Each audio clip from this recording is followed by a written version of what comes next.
Dimanche 24 janvier et jusqu'au 28 janvier, Paris accueille sa Fashion Week.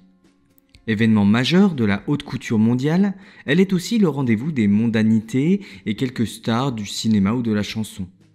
Mais derrière cette apparente futilité, la Fashion Week de Paris, c'est aussi un coup de projecteur sur un secteur florissant qui ne connaît pas la crise, le luxe.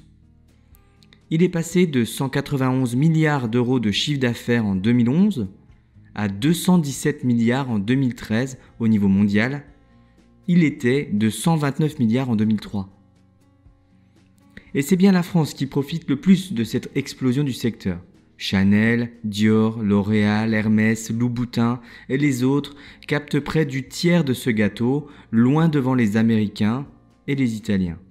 Secteur majeur de l'économie française, le luxe représente plus de 170 000 emplois et il réalise près de 8 milliards d'euros d'exportation dans la haute couture, la chaussure, la maroquinerie, la joaillerie, la lunetterie ou encore la ganterie ou la fourrure. C'est bien beau tout ça, mais mon tailleur, ça restera un doux rêve. Eh bien pas forcément. Des entreprises du web proposent des produits d'occasion. Grâce à Internet, elles ont une envergure internationale qui leur permet de proposer exclusivement du luxe. Ce mode de consommation est aujourd'hui tendance, le succès de ces entreprises l'atteste. Vestiaire Collective a brassé 27 millions d'euros en 2013 et vise le double en 2014. Vide Dressing, lui, a atteint les 24 millions d'euros dès 2012. Pour les inconditionnels du neuf, le principe du direct to consumer se développe. Direct to quoi ? Direct to consumer, autrement dit de la vente directe sur Internet ou dans les magasins dédiés, sans passer par les grands magasins ou les chaînes de distribution. Ce modèle permet aux fabricants de proposer des produits à des tarifs 3 à 4 fois moins chers.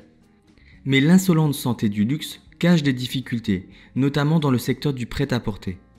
Contrairement à la haute couture, il a subi de plein fouet la concurrence, notamment chinoise, et ses coûts de production extrêmement faibles. Face aux délocalisations nombreuses, près de 70% des emplois dans la fabrication textile et l'industrie de l'habillement ont été détruits en France entre 1990 et 2010.